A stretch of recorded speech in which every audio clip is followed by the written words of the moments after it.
Welcome to the Human Experience Podcast, the only podcast designed to fuse your left and right brain hemispheres and feed it the most entertaining and mentally engaging topics on the planet. As we approach our ascent, please make sure your frontal, temporal and occipital lobes are in their full upright position. As you take your seat of consciousness, relax your senses and allow us to take you on a journey. We are the Intimate Strangers. Thank you for listening.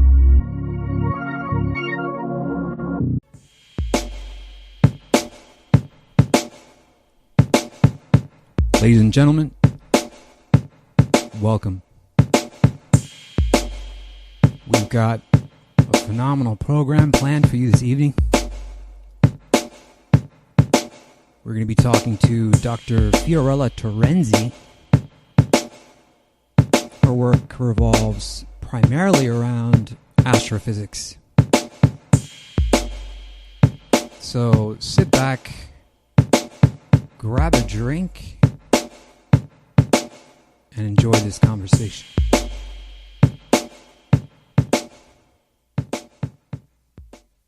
The Human Experience is in session. My name is Xavier Katana. My guest for this evening is Dr. Fiorella Terenzi. Fiorella Terenzi is an astrophysicist, musician, and author. Fiorella attained her doctorate in physics from the University of Milan. She developed the idea of using sound technology to convert radio waves from galaxies into audio form that might give us new insights about space and humanity's place in the universe. She's been described as a cross between Carl Sagan and Madonna by Time magazine. Her work has seen her appear in a variety of media outlets, including CNN, the Sci Fi Channel, NPR, History Channel, Wall Street Journal, Time magazine. The list goes on and on and on. And now she's here with us on The Human Experience. Fiorella, it's a pleasure. Thank you for making the time to be here. Welcome to HXP. Thank you. It's a pleasure to be here with you. Fiorella, I mean, there's so much accreditation to your work and everything you've been doing, but for anyone that might not know who you are, if you could just give us a short introduction about who you are and what you do, please. I am an astrophysicist, a scientist who was moved by an artistic sensibility, also a recording artist and an author. And my interest is to combine creative art, performance art, music with traditional science education. And the goal is to keep on looking up, being inspired and enlightened. Yeah, I love that. So where did this start for you as far as astronomy and education? I mean, I think I read that it was someone close to your grandmother, and your grandmother introduced you to the night sky outside of Milan, right? Yes, that's correct.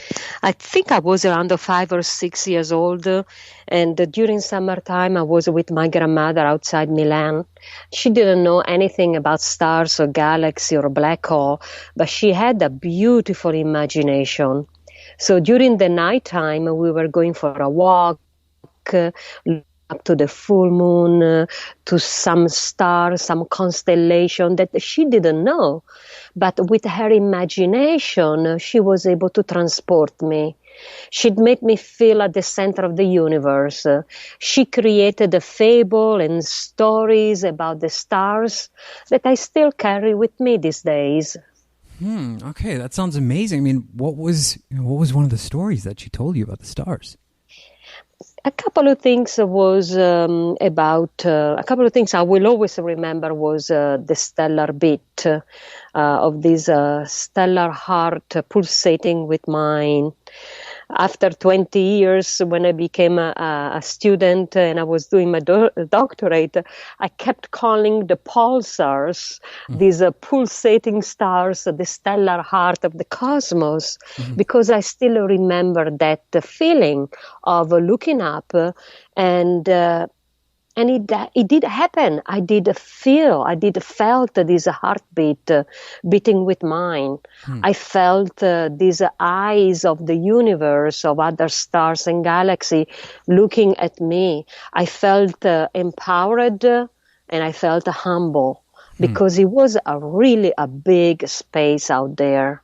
Yeah, of course. I mean, the universe is such a huge, huge place. So, astronomy and then radio wave music. I mean, how did you connect these two dots? It seems like two very separate worlds to connect, science and art. So well, they were a separate world for me too, because I grew up, singing in the church. Then I was studying music at the Conservatorio in Milano during the popular courses in the evening. So during the day, I was in the physics department talking about astronomy, astrophysics, radio astronomy. And in the evening, I was studying music, composition, opera singing. So the concept came together by coincidence. It was really by taking the opposite, like radio astronomy and music at the same time, that I found a key to translate radio waves into sound. Okay. So don't stop there, please. What was the key that you found? When you collect radio waves from galaxies using radio telescope, specialized antenna, big satellite dish antenna of several meters in diameter, these radio waves from space, from galaxy, arrive to Earth with an intensity, very loud, very soft, and also with a frequency. The frequency of radio galactic waves are very, very high. We are talking about billions of vibrations per second. Now, think about what is a musical note. When we tune our instrument on the musical note A, it's a 440 hertz vibration, so it's a 440 vibration per second. So a musical note, like a radio waves from space, have both intensity and frequency. Mm-hmm. So basically, I could decode radio waves as sound and then onto music. But it was by doing opposite things that really I was able to find something unique and interesting. And that is a lesson from the universe I always keep in mind. And I always remind my student, as I teach at Florida International University in Miami, to really express yourself. Don't think that if you want to be a comedian, you cannot be a chemist. If you want to be a model, an actor, you can also be a geologist. Go for it, because a new way, a new journey will be shown to you. You will discover a new path. Okay, so what you're telling your students is that even though whatever you're passionate in, you should explore those things, even if they're in completely different areas. Yes, I think it's very important, because we have been trapped in this belief that black and white, science is not art, left and right brain. And I always felt that this division was a little bit too artificial. At least for me, it was a little bit too limiting. Mm-hmm. And even today, every single day of my life, I shatter stereotype of a scientist, because I'm not like an Albert Einstein caricature. I'm not like that. So as I do it, as I'm able to do it, I hope my student and everybody's listening will do it too. Mm-hmm. Just get on the journey, follow what you like. Even if they seem so totally opposite, even martial art and music, you will find something in common, because everything will come together in your life at a certain point. Okay, yeah. So it's not that, it's not that old saying of jack of all trades, master of none. It's you can truly master, these things as long as you have some sort of connection or passion or link or intuitive link to them. The key of mastering is a perseverance. Trust me, to become an astrophysicist, you need at least 20 or 30 years of solid, concrete study in the science and also to be a musician.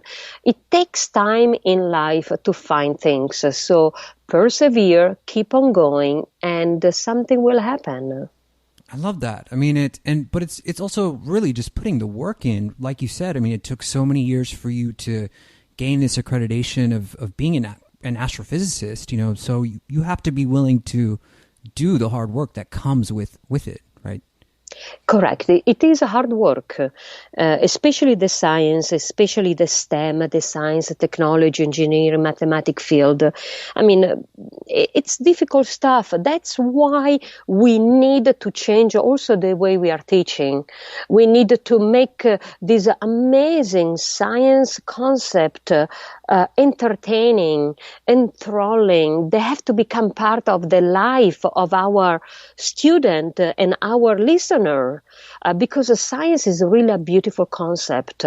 But imagine sometimes a physics lesson, how boring it could be, how difficult, how distant it could be. That's why we lose so many young minds. Yeah, I could see that. You know, I could see how boring physics could get, and that I guess that's part of what makes you such an amazing teacher. I'm just hearing the resonance in your voice. So let's talk about acoustic astronomy, because I mean, could you say that music is the language of nature? Could you say that? I would say vibration is the language of the universe. Absolutely. Vibration. So vibration. So everything is vibrating, and you were able to assign a musical note to these vibrations, these calculations. Everything is vibrating, everything flickers in and out. The reality you see is not a continuous, is made of quantum. Even your atoms in every body are made by quantum. So it's an intriguing reality that we are facing. My work in astronomy started by doing audification or sonification of radio waves from space. To tell you the truth, at the very beginning, I called it radio computer music astronomy, because for the first time I combined computer music with radio astronomy. Then the name was too complex, so I switched to acoustic astronomy. Okay. But when I did my research in 1987 at the University of California, San Diego, at the Computer Audio Research Laboratory, I was able to work with sound synthesis language, computer music. Wow. Was the very beginning. You know, the computer for the first time was able to synthesize a violin sound, which then led to the synthesizer that you have with a major music company today, just to name a few, Roland or Yamaha. But for me, that digital oscilloscope, that computer music software was a key to interpret not a violin, not an harp, but the radio waves from the universe.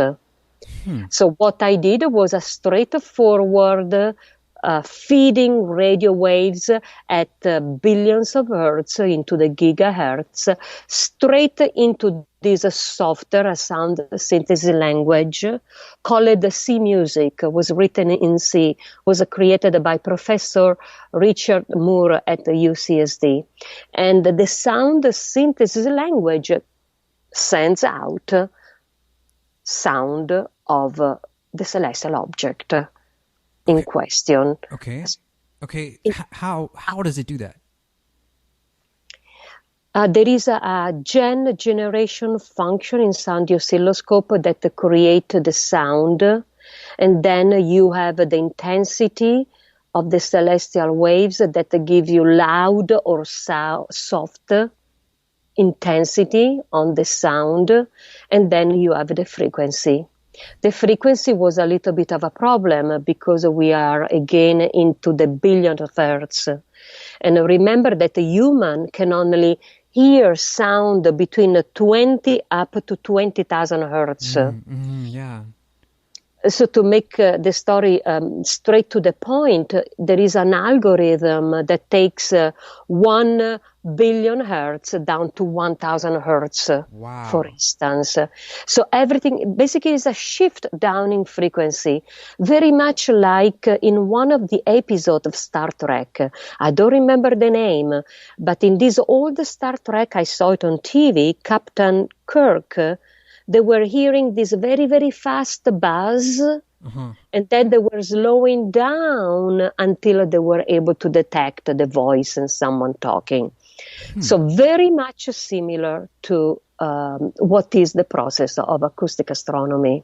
That's absolutely fascinating. I was intrigued by this. Okay, so let's say that we are trying to pick a target that we're going to sample or record the radio waves of, and then turn into music. I mean, you chose a galaxy specifically called UGC 6697, right?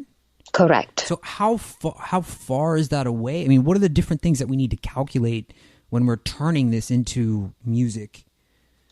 The galaxy is at 180 million light years away, just to answer to your question. So the radiation that are arriving on Earth from this galaxy, UGC 6697, they belong basically to the Jurassic time on Earth. So they left the galaxy 180 million light years ago, and it took them that time to arrive on Earth. So they are extremely ancient, they are extremely old. You know, when we look up to the universe, we look to the past. Yeah. I remember. Do you want me? I remember when I got my first telescope years ago, and I remember pointing it at I think it was either Saturn or Jupiter. I think Saturn, and I remember seeing the rings, and it blew me away to be able to look into this this little scope and see a planetary body that was in our solar system. And then years later, I got a bigger telescope, as one would do if you're studying the stars, right? And I remember finding my first galaxy and acknowledging, just realizing that this light is taking this long to reach the retina in my eyes. Correct. Which for me was a mind-blowing thing to think about. Yeah, it's actually a very good example. For my student, I use the example of the sun. The light that arrives at your retina every day is already old, is already 8 to 9 minutes old. What does it mean? That if the sun exploded right now, we have time to go for a cup of coffee. You will not know that the sun is gone. You will have to wait those 8 to 9 minutes. Now, think about when you go to the edge of the universe. Now you're looking farther back at 15, 14 billion years ago. Because that's at the edge of the limit, at the limit of the universe is where, we are looking at the source, where was the Big Bang, the origin. The farther you go in the universe, the older are these celestial objects. So Fiorella, I mean, when you're, were you going to say something? Sorry. No, I wanted to. You asked me something about the sound of the galaxy. I wanted to make sure that the procedure is clear. Okay. Because once these radio waves arrive on Earth, they go to a radio telescope, they go to a computer, they go to a software. There is the reduction in frequency. What you obtain as an audio output, I call it more sound, or maybe a better name should be noise, random noise, because all these radiation are created by random phenomena. They are not well modulated like music. So the music as an interpretation of this random sound from this galaxy came later on.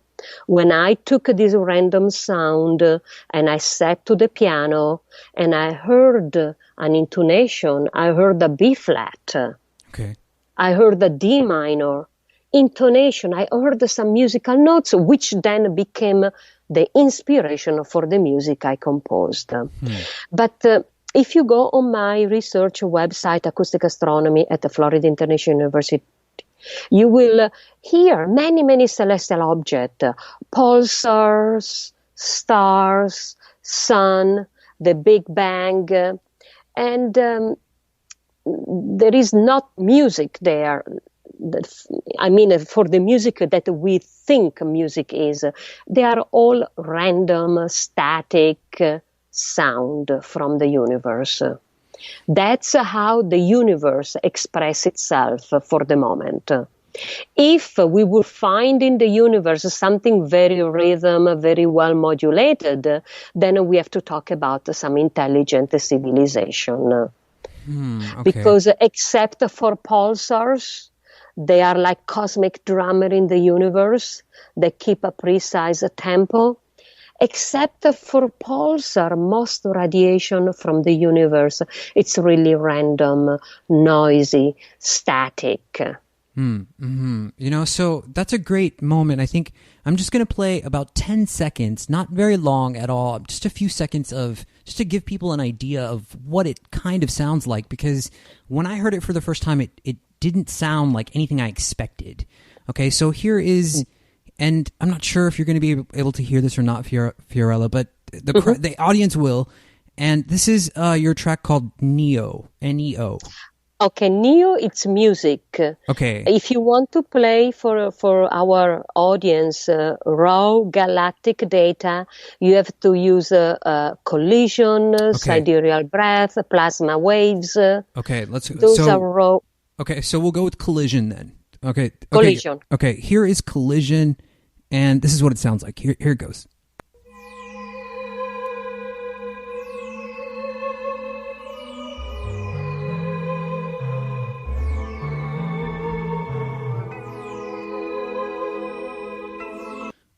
Okay. I mean, it's really, really fascinating. It's really unlike. It's very spacey, kind of spooky, and it doesn't. It kind of puts me on edge a little bit, right? It does. It's they are powerful sound. They are able to evoke. They provoke even reaction. Sometimes the galaxy get a little bit more quiet, so you can maybe meditate and relax. But otherwise, a lot of celestial objects are pretty energetic, I would say. Fiorella, I'm really curious. When you're looking up, up there, have you found anything that, seemed unusual, alien life, objects that you thought just don't make sense? I mean, is there any connection to that? I mean, there's a lot of conspiracy theories about, aliens, stuff like that. Ever encounter anything like that before?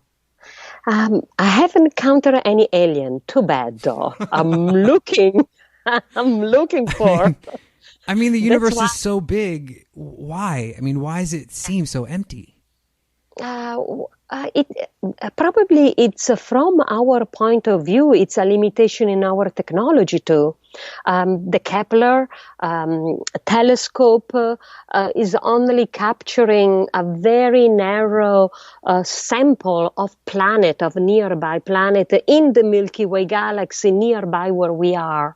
It's not capturing 100% of the Milky Way. It's capturing probably even less than 1%. So it's still a very, very, very narrow database that we have. I don't remember how many, but this exoplanet, this planet around other star, they are still in the few hundreds. I don't even know if we are up to 1,000. So it's a small sample. We have a limited technology. Plus, there is the time problem. Right. The time problem. If another civilization is across the Milky Way galaxy, it will take 100,000 years for us to receive, hello, we are here. Right. That's a major issue, right? Because it takes light so much time to travel such vast distance. That's right. How are we going to know if it's there right now? That's so going back to your question, that what is unusual for me, to see a universe that seems to be designed for zero communication. It feels like we are an isolated experiment to me. But this is, using my imagination. Sometimes I think about this impossibility to talk to another civilization because of the speed of light limit. Oh, man, wow. I mean, it boggles my mind because, I really want us to encounter, alien life at some point. It just seems like a natural progression in the human, evolution of things. And it seems like the planet here is in big trouble, and we need to eventually, venture out into space, to have a backup plan, to save our species. And we will. But, don't be discouraged because probably Mars, I hope so, will reveal life, not intelligent life, not technologically advanced life, but, single cell microorganism. You will not find an elephant or giraffe look-alike on Mars, but you will find life. In Europe, also very, very, very high probability for life. Titan.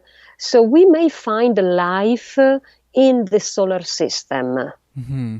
I mean, do you think that our definition of what is sentient, what we define as life, could be so far from sort of our ability to conceive or think about, what's out there, what's really out there, that we're just not seeing it. Maybe it's a pure energy instead of, there's no matter involved, but it's sentient and it's alive.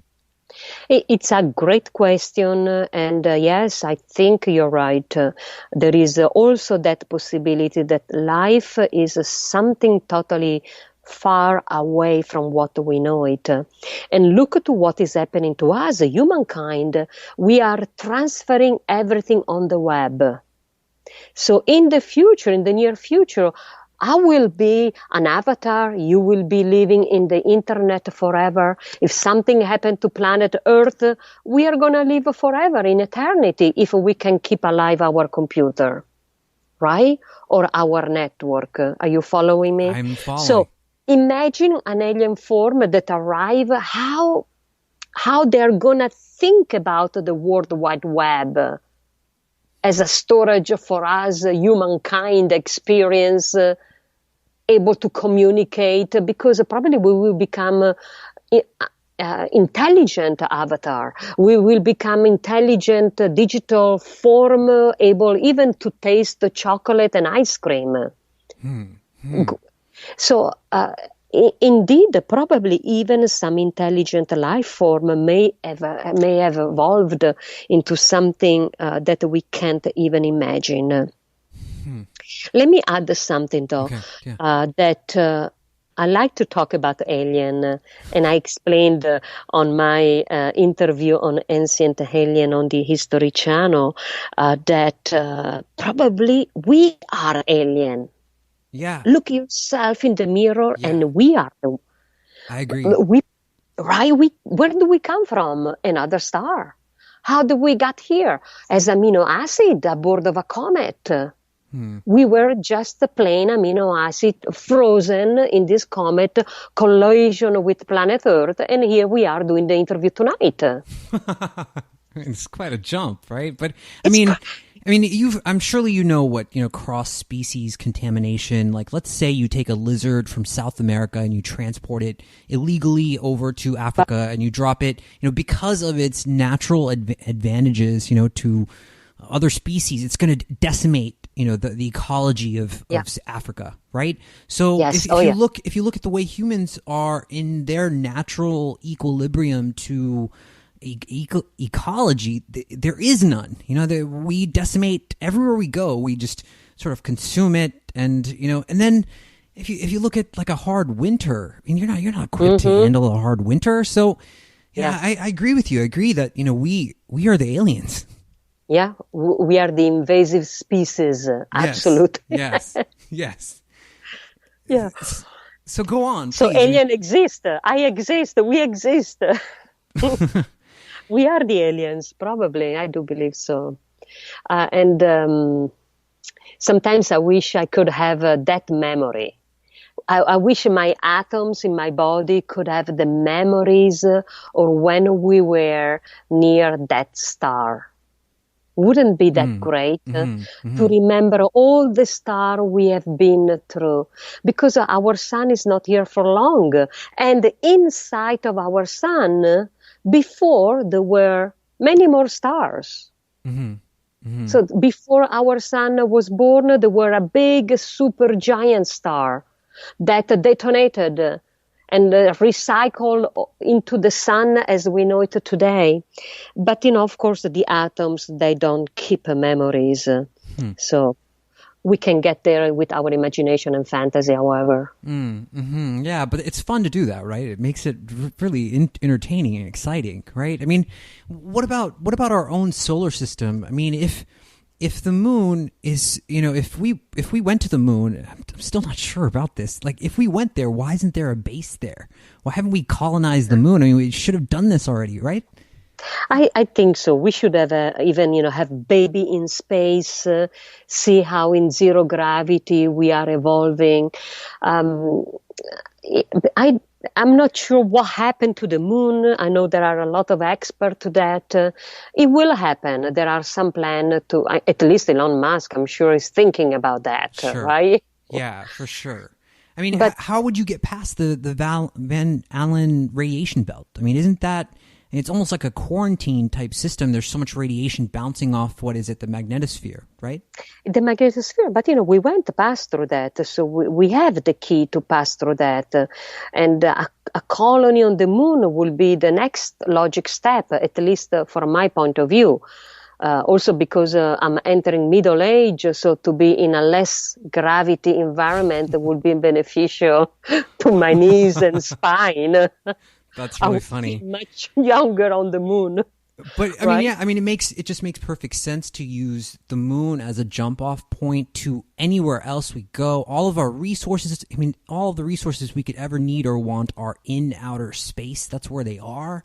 So why we're still here? I mean, if we've actually been there, and you said there's a key to getting through the Van Allen radiation belt. What is it? What is the key? I mean, just shielding that radiation somehow? It is a shielding, absolutely, yes. Remember, we have a spacecraft in orbit around Jupiter, which has a much more powerful radiation zone around, has a much more powerful magnetosphere than planet Earth. So we can go through that. We can go shielding. We have shields. We have the technology. We have a new type of material. I don't see that being a problem. Do you know? I apologize. Please finish. The problem is probably resources. I think the next step may be an international effort, like the International Space Station has been.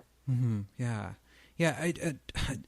Fiorella, I'm curious if do you know who Nikola Tesla is? Surely you know who that is. So, Sure. What happened there in our own history? I mean, it was maybe 100 years ago, a little bit more than 100 years ago. I mean, he was presenting a technology that could have pulled, what was he doing exactly? He was pulling energy from, this etheric space or something like that?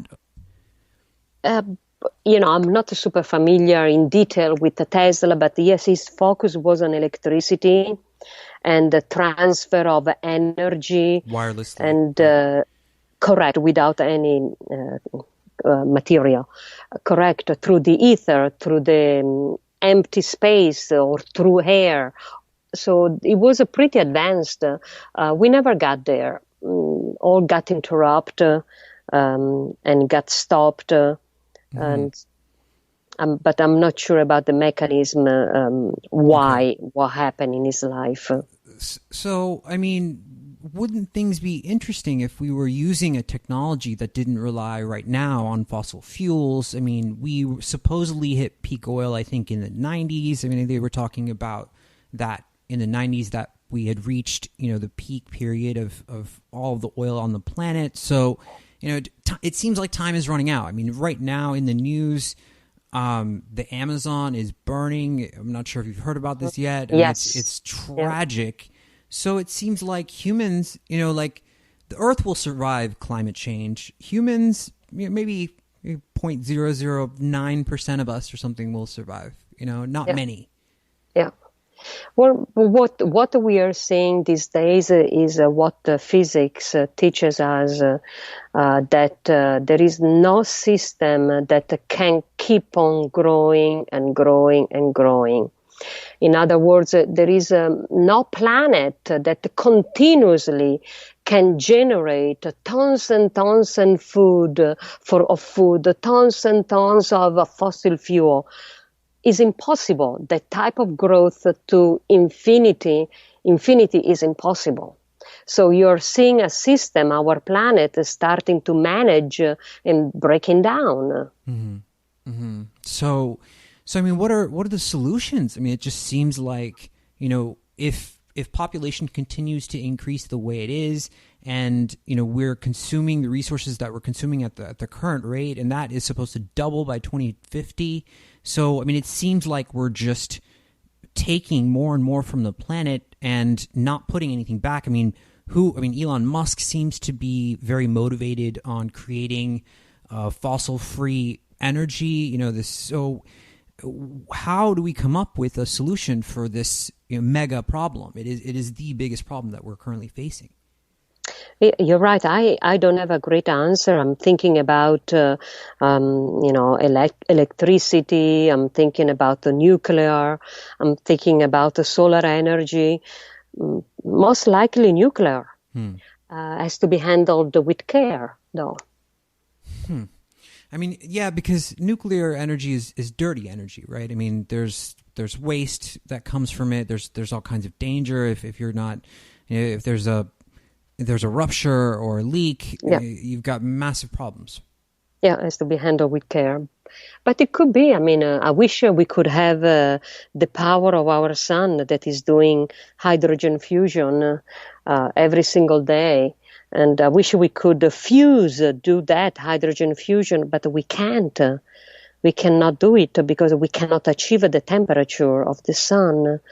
That could be a solution. Maybe we are going to harvest the sun as for energy. And once we deplete the sun, we are going to go into Alpha Centauri, the next near star. Mm-hmm. I'm just thinking out loud right now. I mean, so if these other beings exist, let's say aliens exist and they're aware of us, would they regard us? I mean, because we're still at war with each other. I mean, we still have people who are homeless. We're still dealing with poverty. We still, fight over religion, politics.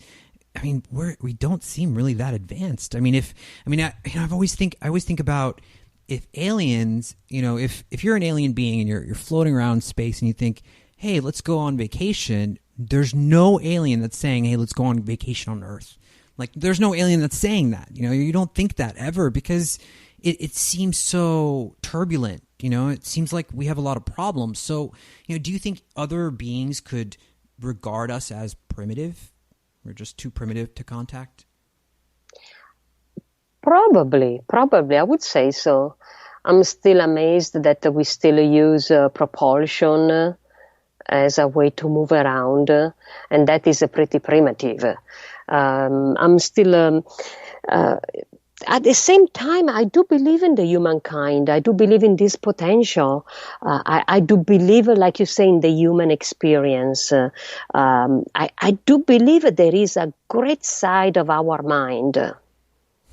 Okay. And we need to tap into that, have more faith, maybe be less negative, help each other, stay together. Because think about, in one way, our consciousness got better, even with the use of smartphone. Now we are more social. Now we can have our own radio show. Now we can voice what we think much better. Now we can tweet right away an opinion. So I think we are coming together. I think there is a there is something that is pulling humanity together, and with this togetherness, we will be able to probably solve and get a better environment, a better society for the future. I have a great faith in human being, to tell you the truth. Okay, I mean, I think you nailed it. I think you said it. I think, it would require us to unite in some way to collectively address this problem. And I think even Ronald Reagan had a speech, I think it was in the 80s, and he said, we need a common threat and an external threat, like an alien threat. It was a very ominous speech that he gave. But I mean, it's true. I mean, if we have a common problem that maybe unites us, like the planet dying, where we have no choice but it seems like, people wait until it's directly affecting them. I'm not near the Amazon, so it doesn't. It's not. I don't feel the smoke. I don't smell it. So it doesn't bother me. It's true. At the same time, even the water problem, we are more aware. At the same time, we have more information today. So all humanity on this planet is aware that, saturated fat are not good. So it comes down to your decision on what you put in your mouth, because the information is there. Mm-hmm. Right. So I do believe we are getting better. We are not perfect, but we are on the way to find a good way to collaborate. Also because there is no other choices, to tell you the truth. Otherwise, an asteroid will arrive on Earth, wham, like the dinosaur. I mean, will kill us. Yeah, I mean that seems like it would just that's the direction. Like if we don't figure something out eventually. I mean, I think I read that in the news a couple weeks ago there was an asteroid that went just by Earth, and it was pretty large enough, but it just missed us, something like that. Yeah, quite a lot, quite constantly. Now we see more of them because we have more technology.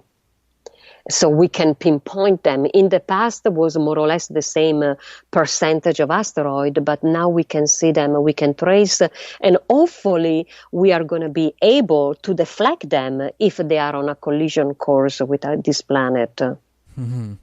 So that's the power of technology. And look how fast this technology is going. It's really going exponentially. Sure, yeah, it has. It's accelerating and expanding like our universe. So sometimes, there is such a big parallel between the universe and everyday life. A technology in acceleration like our universe, accelerating in expansion. Was there anything that you saw in space that sort of mystified you? Something maybe a little bit bizarre or strange that just puzzled you a little bit? Actually, there is, quite a lot.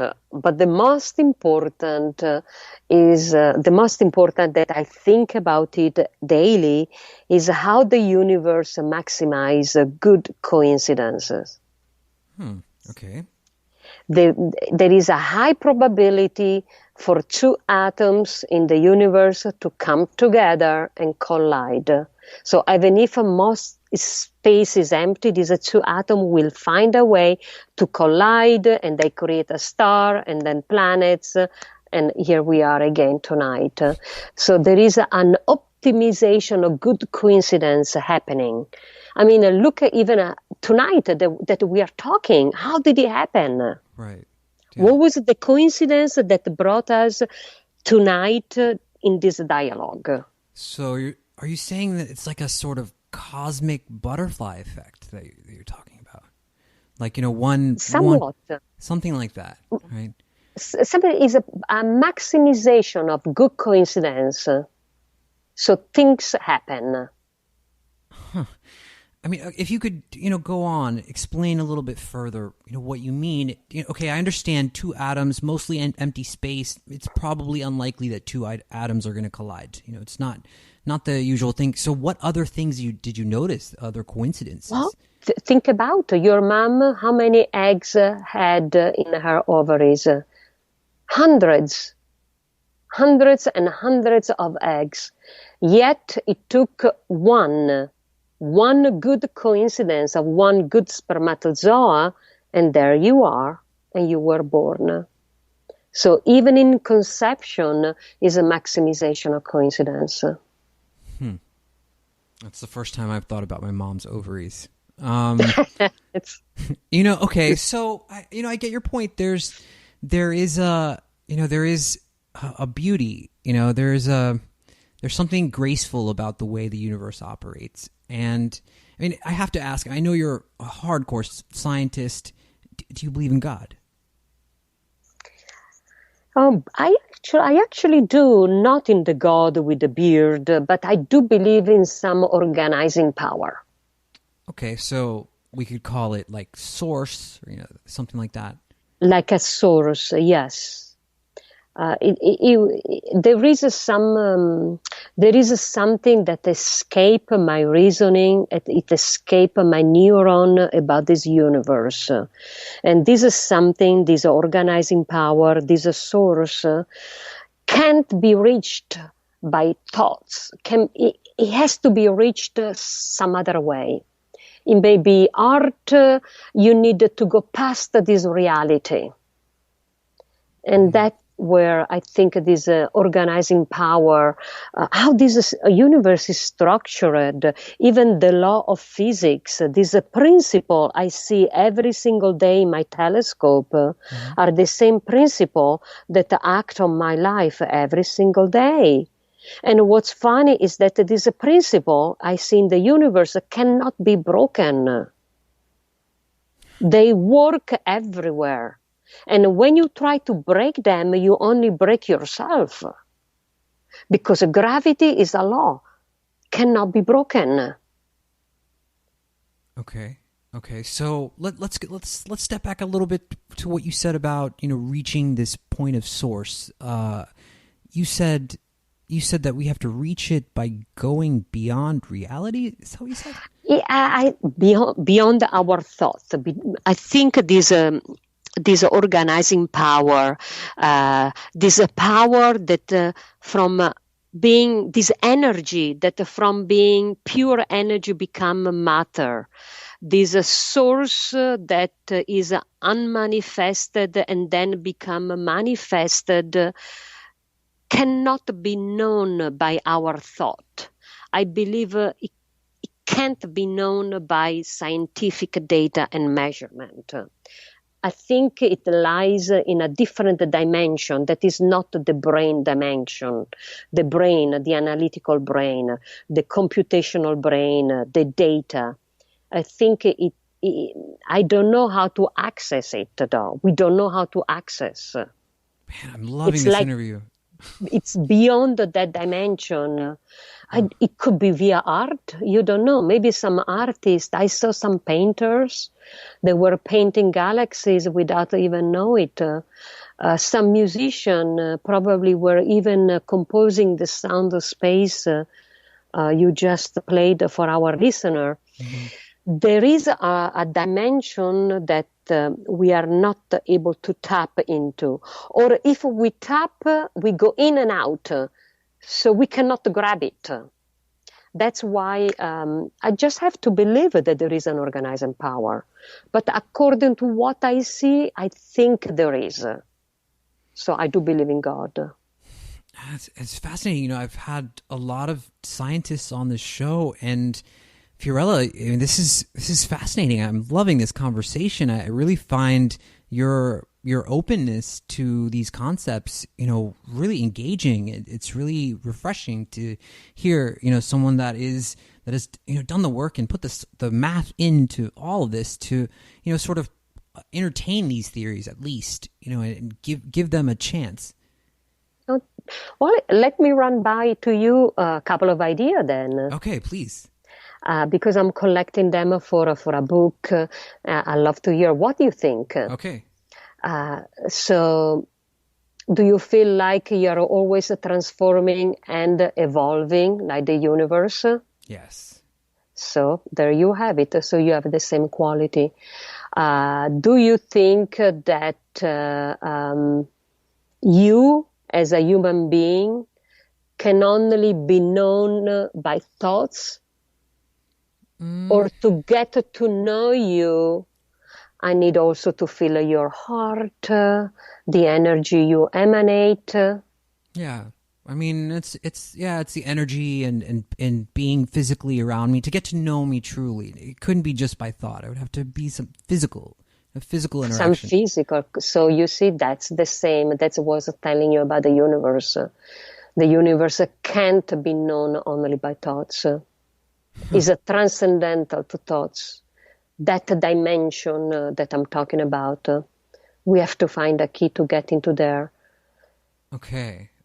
So, I'm just openly thinking about this and wondering what you think as well. And what about psychedelics? When we've talked to researchers, scientists, ethnopharmacologists who study the DMT molecule, and there seems to be some sort of relationship into entering this altered dimension, this alternate reality. I mean, do you think it could be through psychedelics? Well, according to Dr. Timothy Leary, which, as you know, I worked with Dr. Leary, he started research at Harvard University on the effect of LSD and its property, even to cure depression. I'm not an expert into that, but I would say that perhaps for scientific research, it could help us. It could help a scientist to form a new idea, maybe to review her theory. I'm just, thinking out loud. It could be a way. I mean, even Albert Crick, I think it was recorded that he was microdosing when he visualized the double helix, DNA, right? So, correct. Go ahead.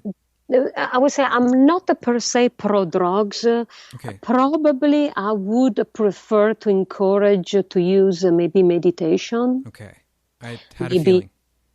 Yeah, meditation to access a different reality, probably constant meditation, because you read about certain meditation, certain mantra, certain way you speak, certain words that have a really amazing power. And probably I would encourage more meditation, mantras, some Zen theories, to look into that. And that's personally what I do. My meditation is to look up to this infinite universe every single time I can. Even if I have a city light of Miami, that's my meditation. Even through music, I'm able to unlock a door on this scientific universe that perhaps just via analytical mind and an analytical brain I would not be able to. I find also myself using my body as a key to enter that reality. I mean, like through yoga? Yeah, yoga, ecstasy also. It accesses a different dimension through which then I can review some scientific finding, studies, theory. So we have a lot of tools. We are not used to think of them. Sometimes we think that chemically induced we can do better, but I actually believe we have it all within ourselves. Sure. Because I see that in the universe. The universe has everything in itself. Okay, so let's focus on meditation then, and let's talk about types of meditation that a person could use and the different states that a person can enter. I mean, I've studied meditation for a very long time, and how have you heard of out-of-body experiences through meditation? Yes, I do. Is there any scientific correlation between the out-of-body experience and, how is that possible? That I'm perceiving something external that, like how can that be happening? I'm just thinking out loud to your question. Okay. This out-of-body experience are induced state. You get to that state by some, meditation technique or hypnosis. In that state, you can access very precious information. I believe that. Then you need to keep that information and use your analytical power to interpret those data. In my case, as a physicist, I need to access this altered state, this out-of-body experience, this hypnosis. And first I have to remember what I saw. And then I have to interpret what I saw using analytical mind. Means I have to prove it, and then disprove it, and then prove it again. So I'm telling you this one because I don't want you to to hear that what I'm saying is that through altered state or out of body experience, we are going to find the answer for the universe. Because even if you have it, then you have to prove it scientifically. Right. That's the scientific methodology. Right. So the results have to be reproducible. Correct. Unless you want to be an artist, unless you want to compose music, you want to create a screenplay, then you have unlimited way to interpret that. As a scientist, I need to grab that dimension that I saw and put it into some form that every scientist across the planet can repeat the experiment to confirm it. So it's complex. It's not that simple. The scientific methodology is it's very important because it's across all denominator, across all planet. And I'm a scientist, so I needed to build a new science. It's really fascinating the work you're doing, and the openness, like I said, is really remarkable. You get into virtual reality. I think we should cover that before we close here in a few minutes. I mean, VR is something that you're pretty big into. I mean, you mentioned living inside of computers before, but virtual reality and senses, this theme of interacting and viewing things in new ways. So, how can VR systems incorporate these senses and kind of allow our consciousness to exist inside of a computer? Well, the planetarium I would like to build at Florida International University, it will be like a real planetarium, but the user will be in a virtual reality. So they will see all the solar system, this planet in 3D, in this virtual reality environment that will allow my student or the user to interact with it. Within the planetarium, you will also smell the planet. Mars will smell like a gunpowder. You will also be able to taste the planet. Yes, you will be able to taste a little bit of ammonia from Jupiter and Saturn when you are going to approach the planet. So this is a 5-sense virtual environment planetarium, which I believe is the new way of teaching. Is a virtual reality where the student is fully immersed. And I do believe also that through this type of technology, we will access new knowledge.